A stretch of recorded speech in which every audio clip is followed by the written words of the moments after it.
Brian, I have a scenario for you. You are at an offline tournament and you just had a very important match to try to make it into top 16. It's on the loser side, a heart-thumping, heart-pounding match, and you are about to win. But you dropped your combo and ended up losing. You travel all the way out there. You are now eliminated from the tournament. Your opponent, he turns to the side. You know we get the side-by-side setup. He turns to the side. Good games, bud. How are you feeling? How do you respond, Brian? Let the people know. I am a professional in this scenario because I have choked it up many times. I've been in this scenario many times. And you know what you do? You got to practice this one. You got to rehearse it. You got to take a breath. He said you got to rehearse it. You got to look it in the eye, match that energy, shake that hand. You know what, buddy? Good games. Meanwhile, you're dying inside. And the moment he lets go of your hands, you turn 180 and you beeline out that venue and you go to your hotel room and you rethink all your life choices that led to that moment, because there is nothing for you in that room at that moment. You need to get out of it because the facade, it's gonna crack. It's gonna crack any moment now. Okay, I gotta be honest. When I've been in that situation, you know what I actually do? I silently. That's the only thing you can do. It's only human, bro. It's only human. What are you going to do? You can't do anything about it. I mean, I think that's more of a how do you be a good winner in that scenario than a sore loser? I mean, man, you got to understand, dude, if you win in those types of ways where you know if they didn't mess up when the win was in their hands and they dropped the ball, it's an unearned victory. Well, I don't want to say unearned. It's you not put the pressure on, but... you got to that point. You carried it 95% of the way, but then they kind of they pushed it the last 5% for you. You got to recognize those wins. You got to be a little understanding that people are going to be hurt in that scenario. And you know, it's funny, there's a whole meta around that because I've been in that situation myself. I've been on both ends of it, man. I mean, I've definitely had my fair share of hard L's, but I've also dealt a few too. So I've been in a scenario before where I'm playing a tournament match. It's in pools. It's like round 2 or something like that. I'm playing my opponent. First time meeting the guy. We sit down to play. First game, perfect. I almost wondered if his controller was unplugged. It was just like, I got one hit and then he got hit by everything after that. Second game, I know he's playing because he got a chip in. He got one special move on block. Next game, perfect. Next round after that, perfect. It was 3 rounds of perfects out of 4 with a double perfect to boot. And this is a local or a major? Or this what? is a major. This is a CPT ranking event. Bruh. This is for points. And I felt bad for the guy at that point. I just looked over to him, and this is the meta. So if you're on the winning side, there's also a meta to it. I waited for him, right? I looked over, he just looked down the whole time. Yeah. And then you have to wait and see what he's gonna go for, because if he leaves me hanging there for like 30 seconds, I'm just gonna I'm gonna unplug, give him some space, and walk away. Nothing needs to be said. He took 10 seconds. Good games. Put the hand up. I shook it. Good games. End of the interaction, right? So you got to know the meta on both sides. Sometimes you got to wait and see. You don't want to you win. You don't want to be like, hey man, that was great. You're really good. That's the number one, right? GG's, you're really good. You never want to be that guy.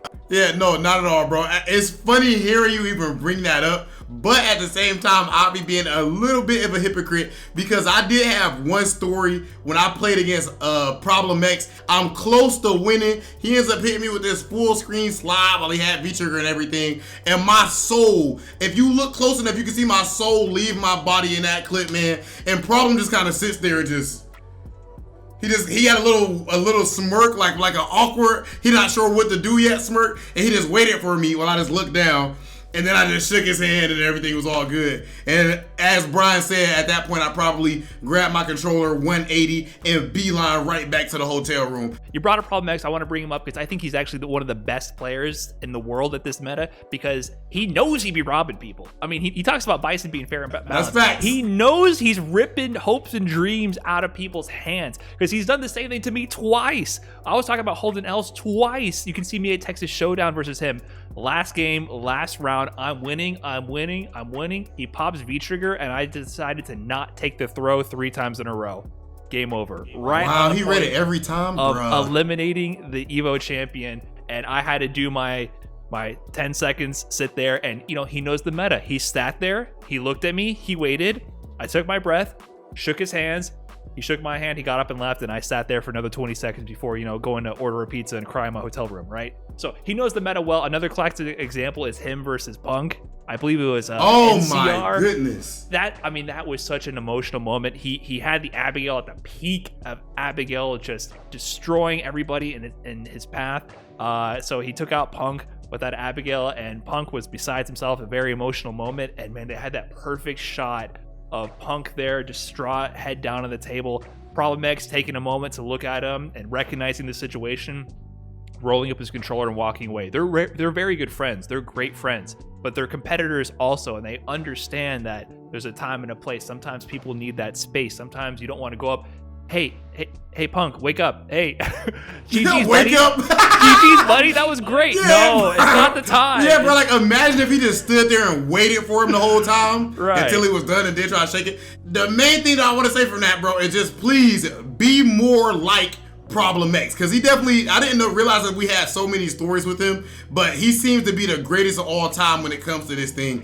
And one thing I want to bring up too is that all of that was offline. There's things that are a bit different when it comes to how we're doing things right now and having to play online. I think the assault is even more extreme. For me personally, bro, I get even more tilted when it comes to playing online, bro. Like, that's one thing with the CPT Midwest coming up in June that I'm not looking forward to. But if you do end up beating me, please don't be sending me GGs immediately or thinking everybody have a whole big old conversation. Please don't be in my chat. This is the most important thing, chat. Don't be in there saying, hey, I think you should have done this. You could have won if... And the big win for me right now would be tossing this topic over to my guy, Brian F, because I think he is the saltiest, I swear to you, the saltiest streamer in the Midwest, in the United States. Brian, let us know, how do you feel when your chat is trying to tell you what you should have done better against Hot Dog? Oh my god. You're not wrong. You're calling me out. You're putting me on the spot, but you're not wrong. Listen,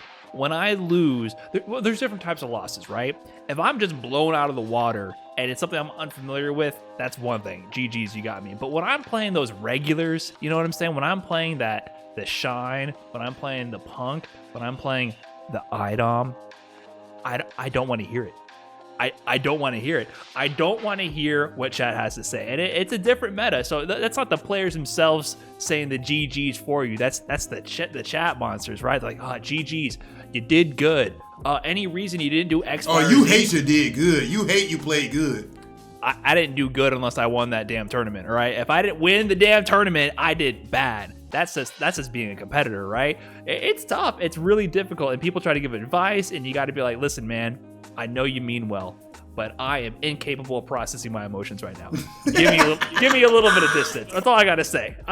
Give me a little bit of distance. You know what I'm saying? It's different. It's different. We don't have the body language as much to communicate, so people are learning to process the salt differently. They can't feel how, like, exactly the depth that you may have fallen to right there. Like, right. But I hope anybody watching this that watches my guy Brian F stream, keep doing what you are doing. Me and my stream love tuning into a Brian F match. Of course, we're rooting for him to win, but it's going to be a win regardless. Either I get to be happy that my boy just put in some work, or I get to laugh when I see him being extremely salty. It's one of the most beautiful things in Street Fighter V Twitch.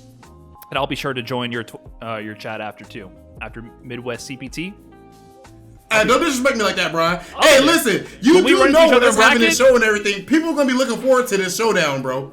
People are going to be looking forward to the showdown. We two are the favorites. When we're in the same region, and then I do some Balrog shenanigans, I'll be there. GG's, buddy. That was great. I'll be in the chat. Don't worry.